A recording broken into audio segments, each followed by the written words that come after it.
Algunas escenas de este programa han sido recreadas. Un tirador apunta mortalmente a los habitantes de un pueblo pequeño en Georgia. La policía y el FBI comienzan una búsqueda desesperada para encontrar al asesino. Luchan para darle sentido a la evidencia a medida que crece el número de muertes. En un intento por detener al asesino antes de que ponga en la mira a su próxima víctima.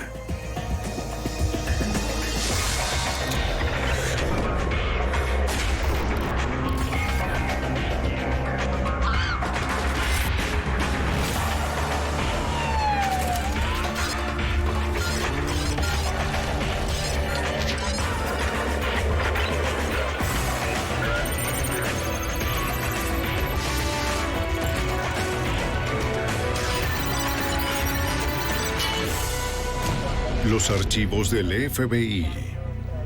En Georgia, una serie de tiroteos aterrorizan a un pequeño poblado.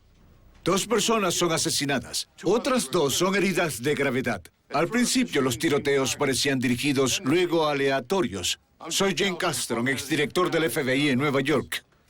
Mientras aumentaban las víctimas, el asesino se burlaba de la policía con notas misteriosas. Los agentes pensaron que el tirador seguiría matando hasta estar muerto o en prisión. Francotirador en casa. Algunas escenas en este programa han sido recreadas. East Point, Georgia, está apenas a 11 kilómetros al sur de Atlanta. Es una ciudad tranquila con 40,000 habitantes. East Point tiene un promedio de 6 a 8 homicidios al año.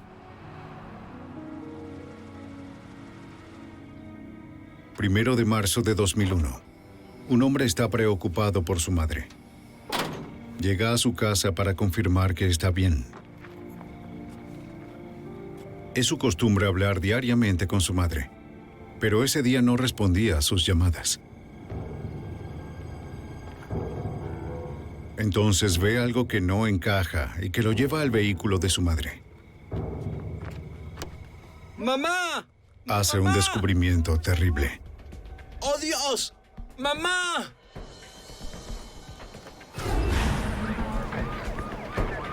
Minutos después, la policía de East Point y el teniente Russell Popham abren una investigación por homicidio. Descubrimos que la víctima era una mujer a la que le habían disparado y había muerto por varios tiros. Notamos que había estado allí por unas 24 horas. La policía puede descartar uno de los motivos por los que la víctima habría sido asesinada. Como siempre en cualquier crimen, tratas de determinar el motivo. Obviamente su auto aún estaba allí, igual su billetera, así que en ese momento descartamos que el motivo fuese el robo.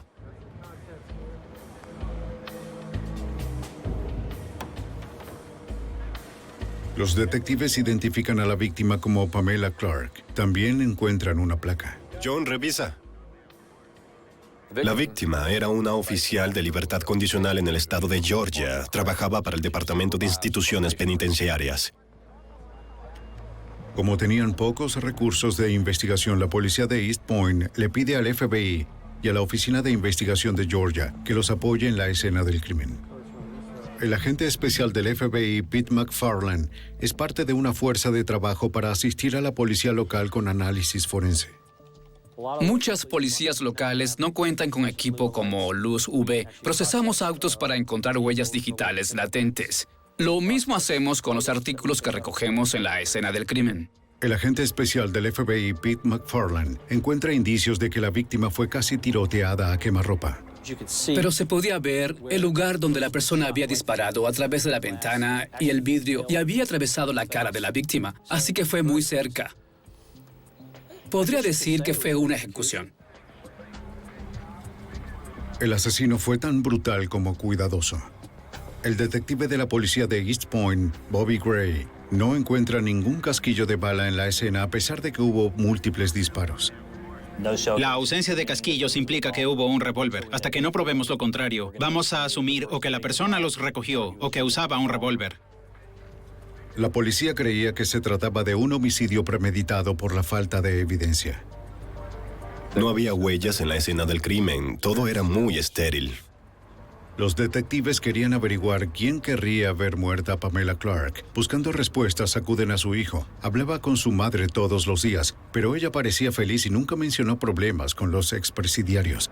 Para los investigadores, el tiroteo fatal fue un ataque aleatorio.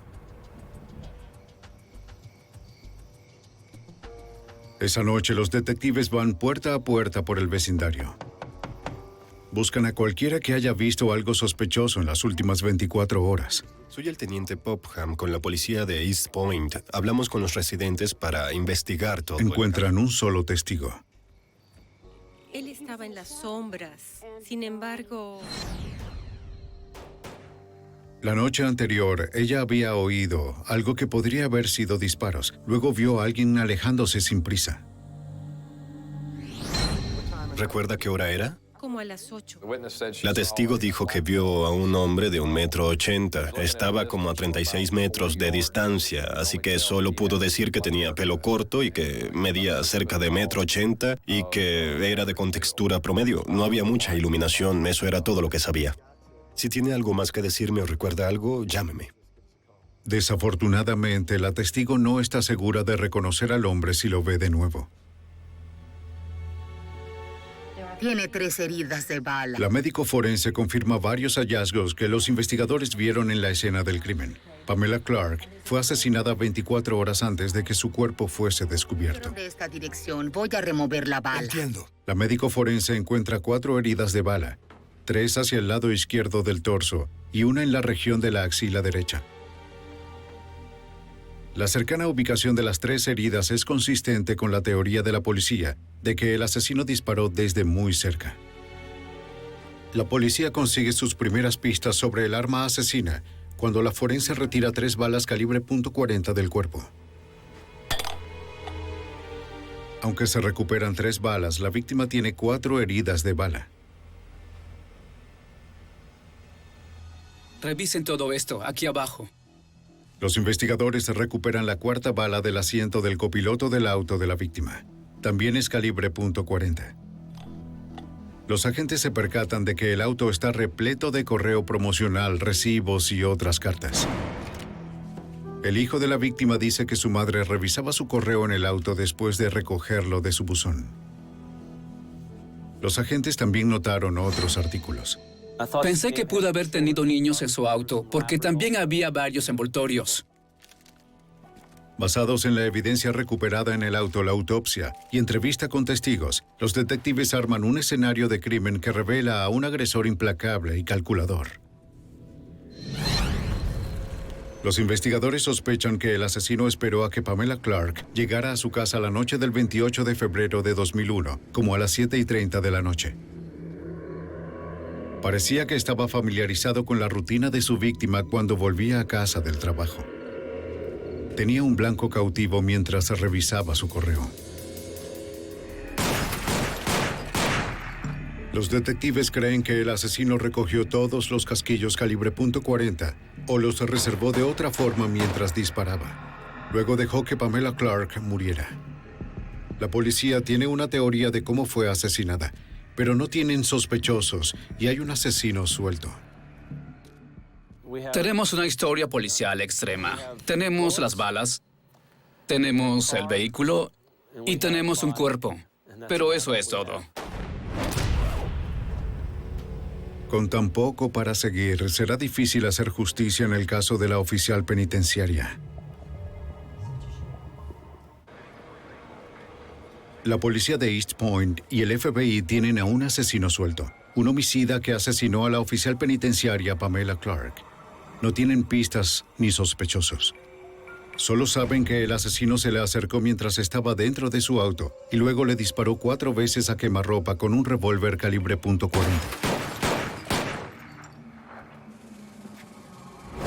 Todo va bien, no hay problemas. No mucho. Hablamos luego. Investigadores como el teniente Russell Popham de la policía de East Point tratan de entender por qué alguien quería a Pamela Clark muerta. Hay un dicho que dice que si puedes determinar el motivo, puedes resolver el crimen. De inmediato fuimos a trabajar con su familia cercana, sus contactos, así como su trabajo como oficial penitenciaria. El hijo de la víctima nunca mencionó que tuviera enemigos. Los detectives se enfocan en el trabajo de la víctima, donde se codeaba a diario con criminales peligrosos. Un oficial del sistema penitenciario tiene el poder de enviar de nuevo a la cárcel a un criminal. Bien, está en su oficina. Muy bien. Puede revisar lo que quiera y si me necesita... La policía revisa la oficina de la víctima para examinar sus expedientes. La verdad, sus expedientes tenían entre 70 y 100 casos.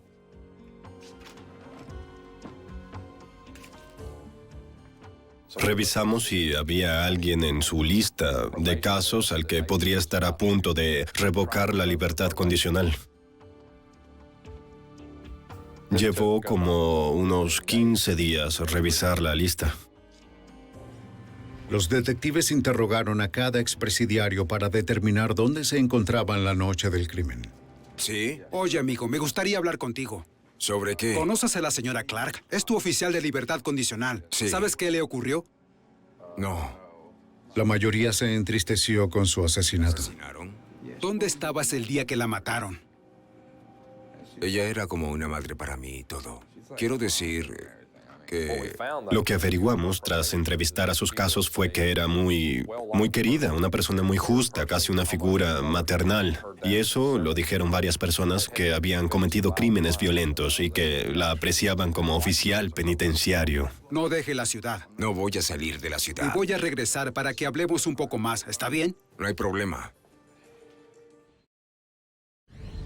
Pero a medida que la policía revisa cientos de archivos de casos, descubren un caso que tenía tanto motivo para asesinar a la oficial Clark como oportunidad de estudiar sus hábitos. Pudimos encontrar una persona a la que era probable que estuviera por pedir la revocación de su libertad condicional porque no había pasado la prueba antidrogas. Y esa persona vivía en su vecindario. Su nombre era Thomas Moulton. Bien, mira estas fotos y dinos si puedes reconocer... Los detectives ponen a Moulton entre un grupo de fotos. Se lo muestran a los testigos que vieron a un hombre huyendo de la escena el día del crimen. Los testigos reconocen a Thomas Moulton. Con la identificación, parece que los investigadores abrieron y cerraron el caso. 15 de marzo de 2001. 2 semanas después del asesinato de Pamela Clark, la policía tiene una orden de arresto y de registro para Moulton. Veamos tus manos. Oye, ¿qué hice? ¿Cuál es el problema? ¿Qué pasa? Dime qué sucede. Estás bajo arresto por violar tu libertad condicional.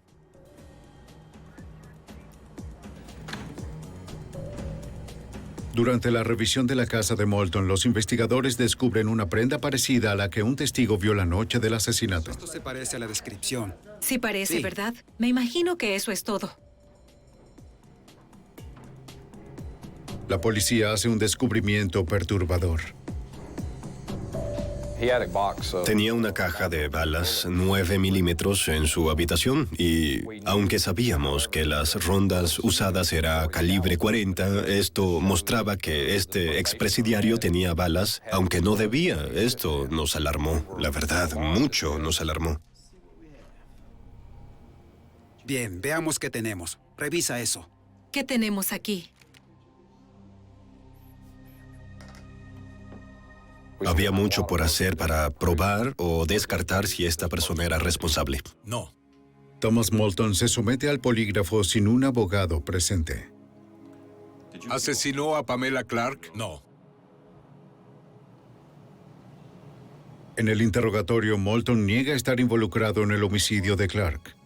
Asegura que la respetaba, a pesar de que su informe podría enviarlo de nuevo a prisión. ¿Tuvo algo que ver con el asesinato del oficial Clark? No. No la lastimaría. Me agradaba. Ella era buena conmigo. Explica que las balas encontradas en su apartamento eran para una 9 milímetros Smith & Wesson. El arma había sido robada 6 meses antes. ¿Alguna vez estuvo en el patio del oficial Clark? Sí, pero todos lo hacen. Cuando los investigadores presionan a Moulton por una coartada, dice que no recuerda dónde estaba la noche del asesinato de Pamela Clark. ¿El 20 de febrero de 2001? No. ¿Ha sido honesto en todas sus respuestas en este interrogatorio? Sí. Durante el interrogatorio, el poligrafista no detecta evidencia que Moulton esté mintiendo. El examen terminó. Relájese. ¿Lo aprobé? No le puedo decir. La policía examina luego los registros telefónicos de Moulton. Descubren que estaba al teléfono hablando con su novia cuando Pamela Clark fue asesinada. No veo problemas. Todo estaba limpio. Sí. Los detectives descartan a Moulton como sospechoso. Llegan a un callejón sin salida. El asesino sigue suelto y libre para matar de nuevo. 8 de abril de 2001, casi un mes después del asesinato de Pamela Clark. Es una tarde de primavera inusualmente cálida en East Point.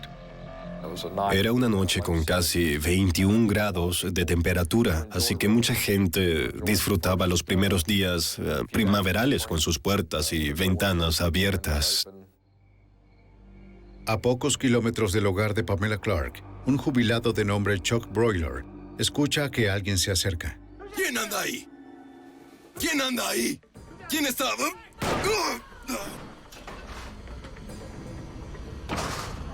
La bala destroza su brazo y penetra en su pecho. Trata de luchar, pero pierde sangre con rapidez. El tirador se queda. Luego desaparece en la oscuridad. El teniente de la policía de East Point, Russell Popham, trata de conseguir una descripción del atacante. Necesito moverlo. Solo relájese. Pero de nada sirve. Un minuto, señor.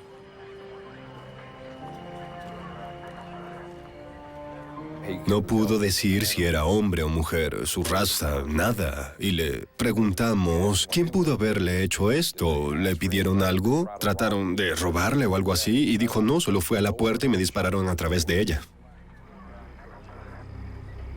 Los detectives encuentran evidencia que confirma que le dispararon casi a quemarropa. Incluso pudimos ver el residuo de pólvora alrededor de la pantalla, así que supimos de nuevo que era algo cerca y personal y parecía que sí era el blanco. La policía recupera un casquillo. Detective, tenemos un casquillo aquí. Sí, calibre 40. Es calibre .40.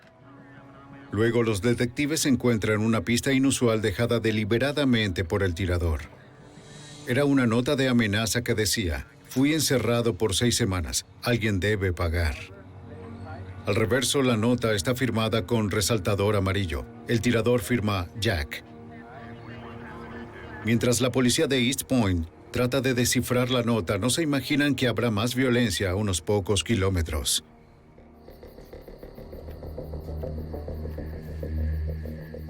Menos de una hora después del ataque a Chuck Boiler, la policía de East Point tendrá en sus manos otro homicidio. ¡Oye! ¡Oye! ¿Hay alguien aquí? En la primavera de 2001, la policía de East Point, Georgia, investiga el asesinato de la oficial penitenciaria Pamela Clark. No tienen sospechosos. Un mes después, un tirador le dispara a Chuck Boiler a quemarropa, destrozando su brazo. La policía encuentra una nota dejada por el tirador en la que se hace llamar Jack. En menos de una hora tras el ataque de Chuck Boiler, un hombre se aproxima a otra casa en East Point. ¡Hey! ¡Oye! ¡Por favor, abra la puerta! ¡Necesito ayuda! ¡Oh! ¡Espere! ¡Voy a llamar al 911! El hombre no es un tirador, es una víctima.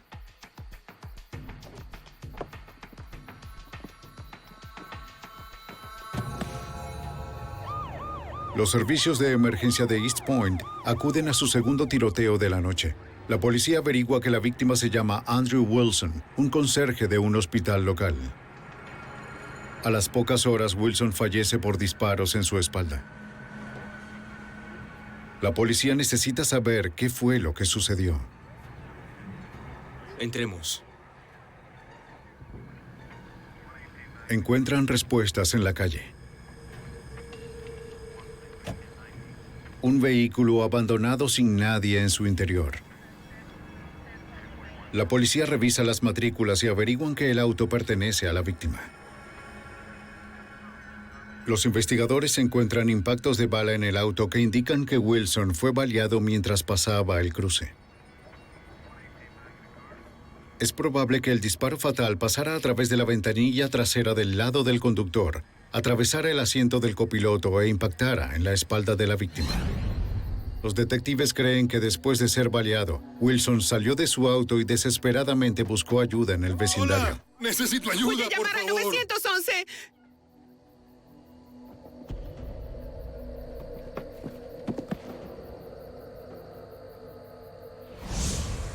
La policía recupera 5 casquillos en la escena. Todos son calibre .40, iguales a los encontrados una hora antes frente a la casa de Chuck Boiler. Pero el hecho de que armas calibre .40 fueran usadas en ambos crímenes no implica que estuviesen relacionados. La principal arma homicida que se usa en la zona es 9 milímetros y como la calibre 40 se ha popularizado, vemos muchas escenas del crimen con este calibre. Luego la policía encuentra evidencia innegable de que ambos tiroteos están relacionados. Hay un tirador en serie suelto en la ciudad de East Point que se hace llamar Jack. Solo necesito hacerle unas La preguntas. policía de East Point recorre el vecindario en busca de testigos. Sí. Encuentran a una mujer que vio a un hombre moreno merodeando la zona antes del tiroteo. Ella vio a este hombre parado allí y que iba de un lado a otro y lo vio por 10 o unos 15 minutos y dijo que no le pareció habitual, para nada. La testigo llamó a la policía para reportar al hombre. Me preguntaba si podrían enviar una patrulla a Fitz con Brown. Sí, bien, hay un hombre afuera y nunca lo he visto en mi vecindario. Su aspecto da miedo. Bien, gracias. Gracias. Cuando regresó a la ventana, ella vio a un auto acercarse al cruce.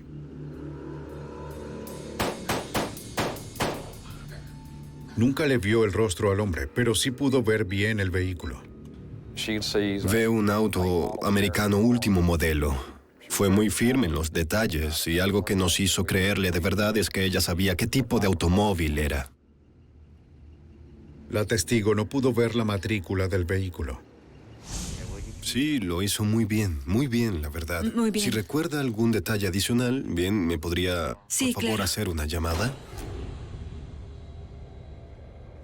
En solo una noche, Jack había asesinado a un hombre y herido de gravedad a otro. La policía tiene ahora 2 cuerpos y sobradas razones para esperar que hayan más. ¿Quién anda ahí? Hay un tirador en serie suelto en la ciudad de East Point. ¿Quién está? En solo una noche, el tirador había herido a un hombre y asesinado a otro. Los investigadores encuentran notas del tirador en ambas escenas del crimen. Fueron firmadas con Jack en resaltador amarillo. El policía y detective de East Point, Bobby Gray, teme que atacará de nuevo. Lo frustrante de esta investigación era no saber quién era, no saber por qué, ni quién sería la próxima víctima. 4 días después, el 12 de abril de 2001, una figura sombría se acerca a otra casa en East Point. Una mujer ignora que ella es un blanco.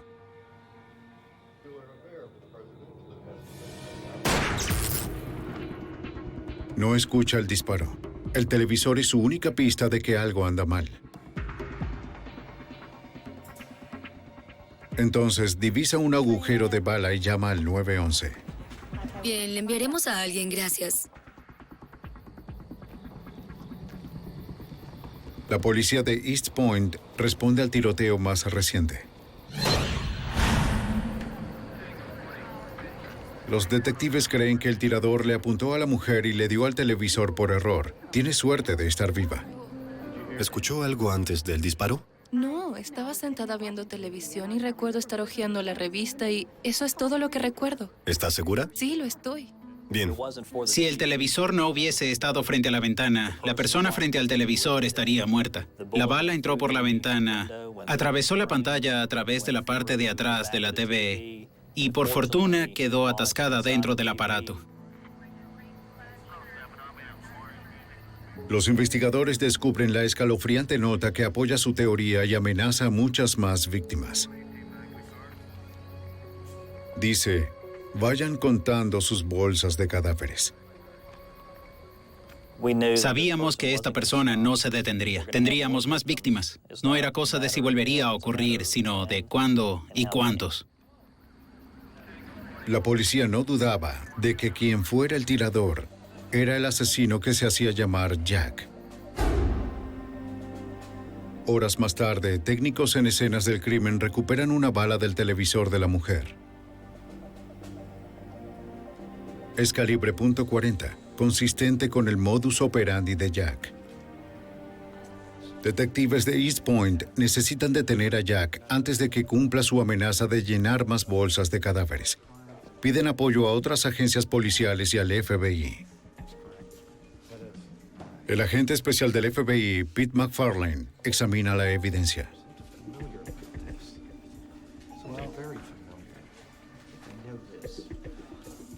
Reconoce las notas.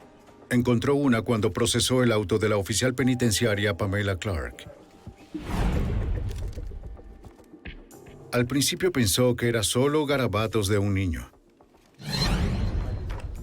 Pero ahora vincula el asesinato de Pamela Clark a la ola de asesinatos.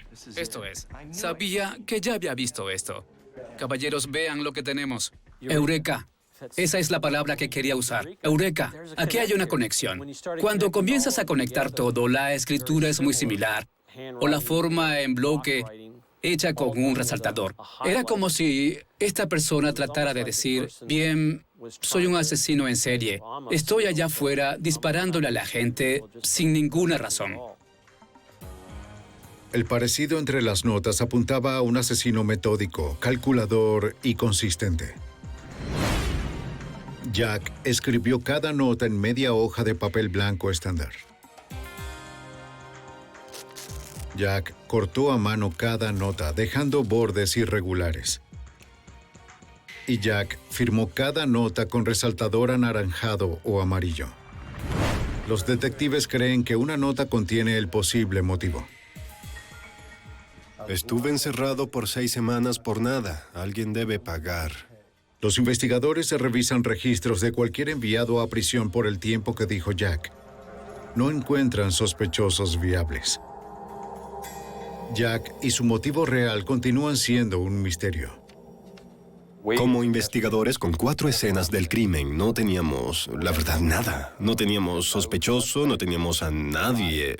Aquí tenemos 1, 2... La policía examina los antecedentes de las víctimas, enfocándose en algún vínculo entre ellos que mostrara un patrón en sus ataques. Tenemos activo 125 Norte, así que ese punto. Llegamos al punto de individualidades. Si hacían su cambio de aceite en el mismo lugar, si su auto lo reparaban en el mismo sitio, cosas como esas.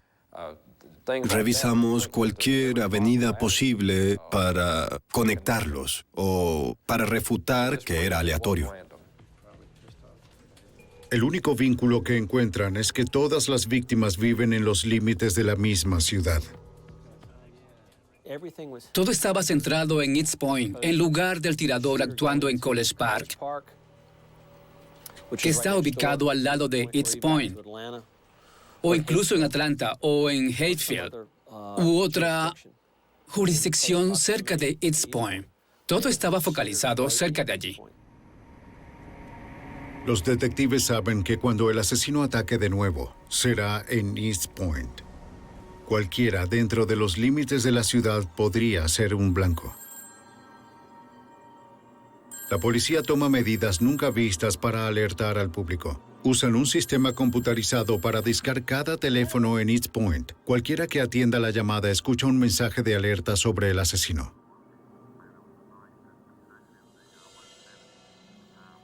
El mensaje grabado le dice al público que llame a la policía apenas detecten la mínima sospecha.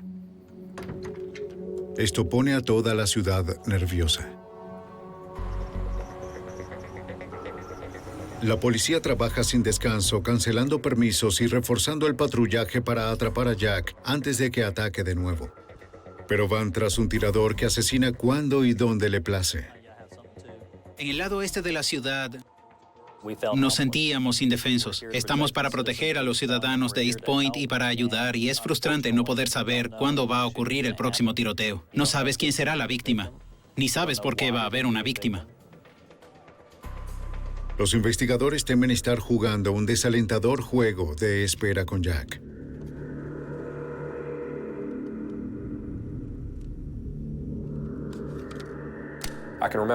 Recuerdo a un agente veterano del FBI que trabajó en varios casos de asesinato en serie, casos de violadores en serie. Nunca olvidaré esto que dijo. Es probable que tengas que sentarte y esperar que pase de nuevo, y eso no es lo que quieres escuchar.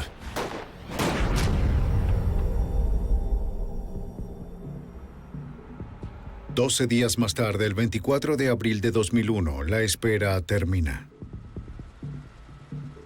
A la 1:30 de la mañana, Rosa Lewis sale de su apartamento en East Point.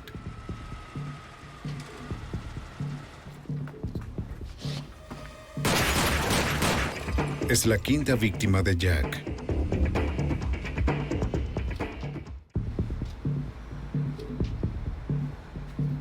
East Point, Georgia, 24 de abril de 2001, 1:30 de la mañana. Rosa Lewis ha sido tiroteada en su auto, en las afueras de su apartamento. Es la víctima más reciente en una serie de tiroteos aleatorios que han dejado 2 muertes. Lucha para evitar convertirse en la tercera víctima mortal. A pesar de que 4 balas entraron al lado izquierdo de su torso.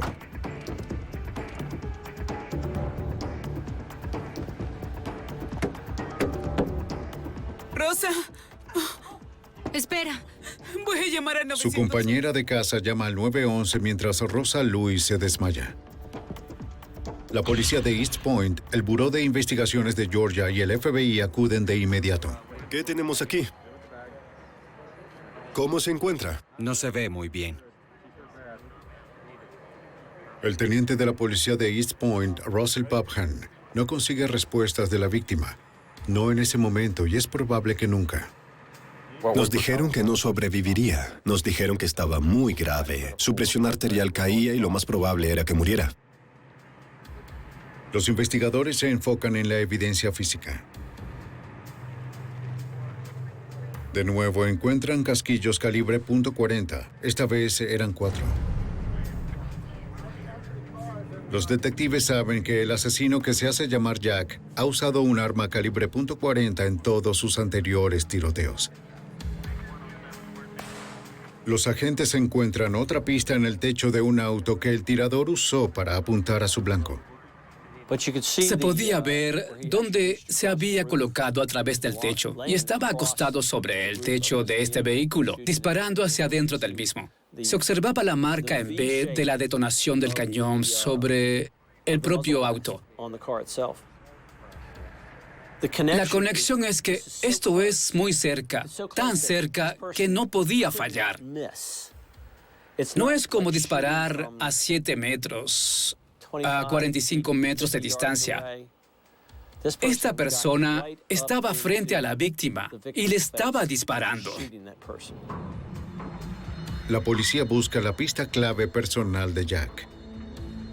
De inmediato empezamos a buscar una nota y teníamos los casquillos calibre 40, así que buscamos la nota. No podíamos encontrarla en la oscuridad. No pudimos encontrar la nota y no había viento, así que no creímos que la nota se hubiera ido volando, pero no pudimos encontrarla, la verdad. Aunque la nota no apareció, la policía encuentra semejanzas entre el ataque a Rosa Lewis y el homicidio de la oficial penitenciaria Pamela Clark. Ambas fueron tiroteadas en sus autos, con múltiples disparos a través de la ventanilla del conductor y a poca distancia. Luego los detectives descubren una pista alarmante que da un giro a toda la investigación. Rosa Lewis también era una oficial penitenciaria como Pamela Clark. Se conocían. Trabajaban juntas en la misma oficina. Esto era mucha coincidencia. Los detectives ya no creían que los tiroteos fueran aleatorios. De alguna manera, los ataques a Rosa Lewis y a Pamela Clark estaban conectados. La policía interroga a la compañera de apartamento de Rosa Lewis y averiguan que Rosa se había mudado con ella a 2 meses de su divorcio. Pero nos dijo que se trató de un divorcio amigable. Dijo incluso que el ex esposo la ayudaba con la mudanza. No había motivos para creer que él tenía alguna intención de asesinarla. Los agentes y detectives van de puerta en busca de testigos del tiroteo. Encontramos a una dama que reside en la calle de atrás del complejo de apartamentos que dijo que escuchó los disparos. Miró a través de su ventana y vio un vehículo dejando el área. Y dijo que se trataba de un auto azul y nos dijo que era similar a un modelo particular de auto. Así que ahora teníamos un auto, la marca y el modelo, solo que no teníamos con certeza la matrícula del vehículo. La testigo nunca vio el rostro del asesino. De nuevo, la policía solo cuenta con la descripción de un auto.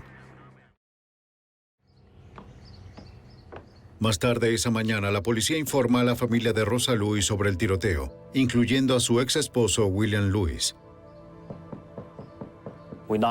Llamamos a la puerta y nadie respondió. Tocamos unas veces más y cuando estábamos a punto de irnos y mientras nos dirigíamos a nuestro auto, un vehículo llega. Lo primero que notamos era que ese auto no solo era muy parecido, sino del mismo tipo que el que fue descrito abandonando el tiroteo. El conductor es William Lewis. Señor Lewis. Los detectives le informan de la trágica noticia. Somos agentes. Detectives, ¿bien? Es sobre su ex esposa. Le dispararon. Recibió múltiples disparos. Cuando le dijimos que su esposa había recibido múltiples disparos y que podía morir, no pareció impactado. No preguntó sobre su condición. No dijo, debo ir a verla. No dijo, ¿qué están haciendo para atrapar a esta persona? Era casi como si le hubiésemos informado algo que no era en realidad tan importante. ¿Le importa si revisamos su vehículo? No me importa. ¿Y las llaves? Los detectives pidieron revisar el auto de Lewis. Accede y dice que es alquilado. Tras horas del tiroteo, la policía podía esperar encontrar un arma, balas o una nota firmada con resaltador amarillo si William Lewis es Jack, pero no encuentran nada. Está limpio. Oiga, ¿le importaría si...? Los investigadores entonces le piden permiso a Lewis de registrar su casa. Él accede.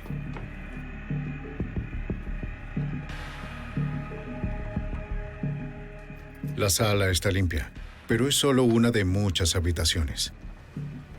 Señor Lewis, ¿es esa su habitación allá atrás? Sí. ¿Le importa si reviso? No, adelante. Muy bien. En la habitación, la policía encuentra artículos comunes en cualquier oficina de un hogar. Pero en este caso, tienen un significado escalofriante. Estaba de pie en la habitación y observé sobre su cómoda. Y había varios resaltadores. Eran de los mismos colores de las notas que habíamos encontrado antes.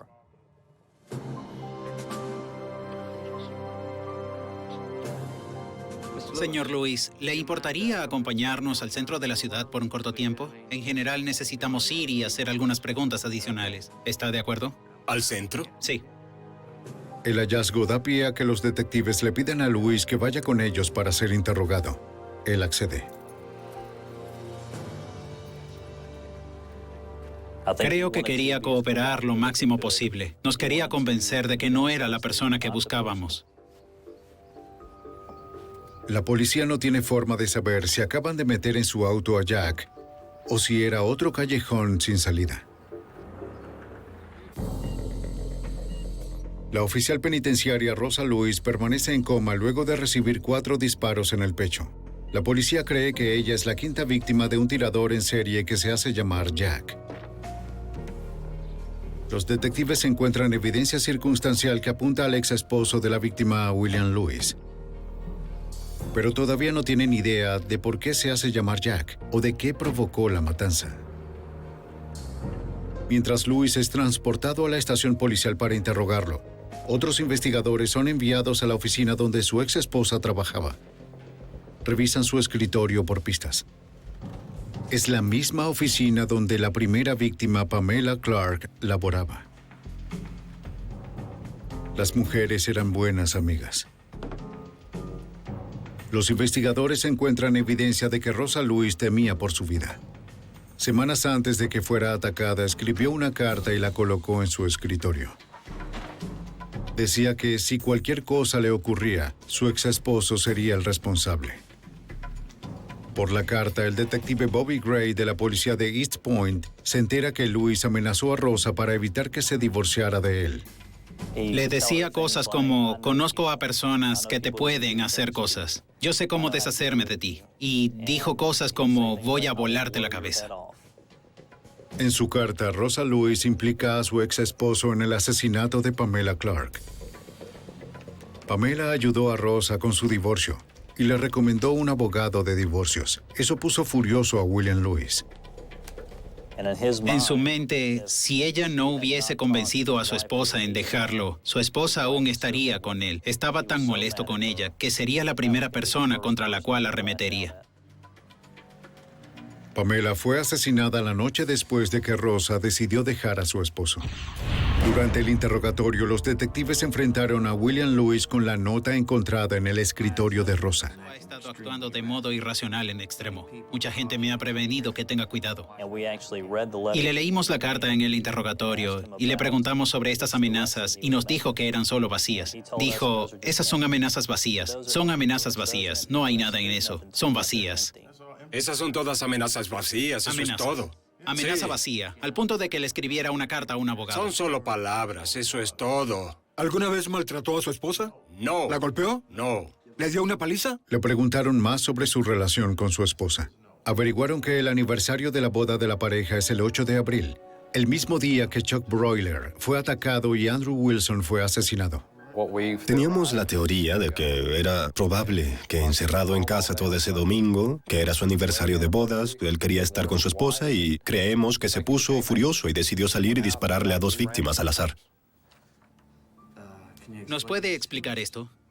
Los detectives revisan los registros de la tarjeta de crédito de Lewis y descubren que alquiló un auto el 8 de abril. Los asesinatos ocurrieron, el mismo auto fue visto en la escena del crimen. Ahora, el auto coincide con la descripción del vehículo que un testigo vio alejándose de la escena del asesinato de Andrew Wilson.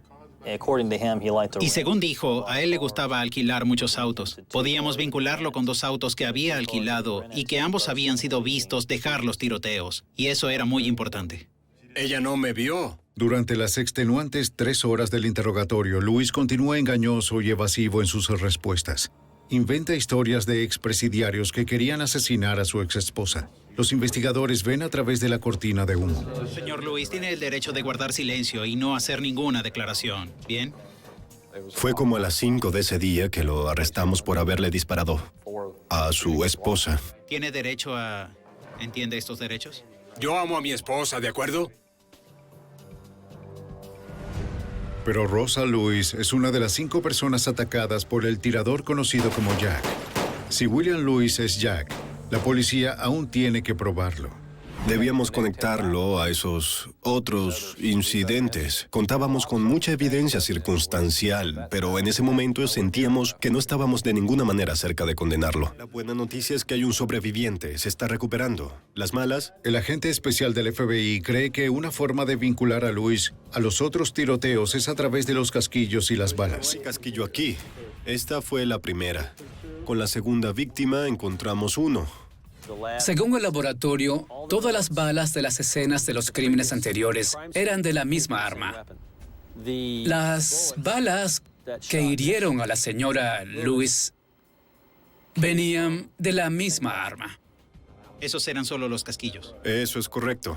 Pero coincide. Sí, coincide. Así que el teniente Russell Popham de la policía de East Point sabe que encontrar el arma asesina probaría su caso. De tener un sobreviviente.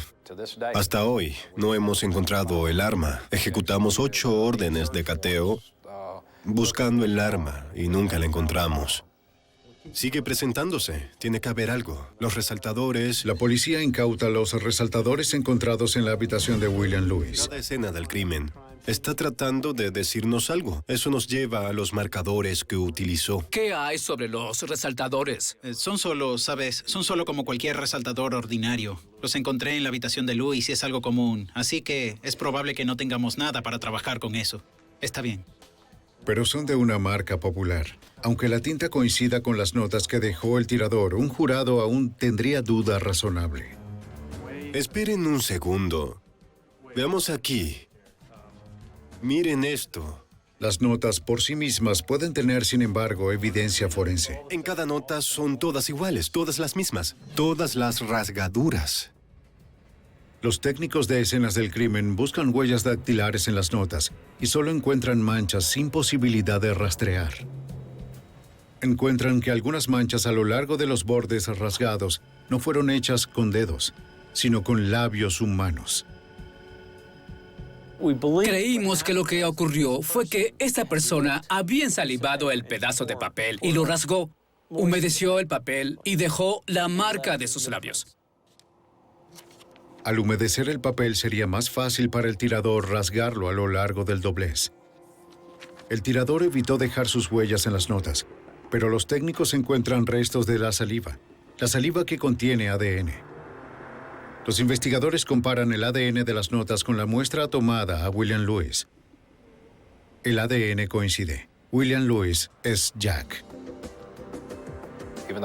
Aunque no logramos encontrarle el arma homicida, teníamos su ADN, su saliva en las notas y estaban en 3 de las escenas del crimen. ¿Es en serio? Sí. ¿Coinciden? Mira esto. Oh, la coincidencia es perfecta, excelente. William Charles Lewis es imputado con 26 cargos en conexión con la ola de matanzas en East Point. La fiscalía planea pedir la pena de muerte.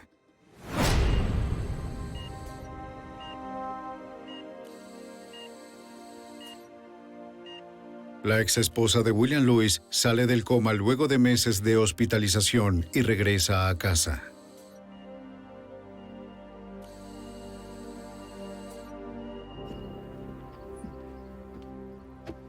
En septiembre de 2001, 5 meses después de que Rosa Lewis estuviera a punto de ser asesinada, la policía acude a su casa una vez más. Oh, estoy mejor. Espero que se sienta mucho mejor. ¿Le llegó esto hoy? Sí, así es.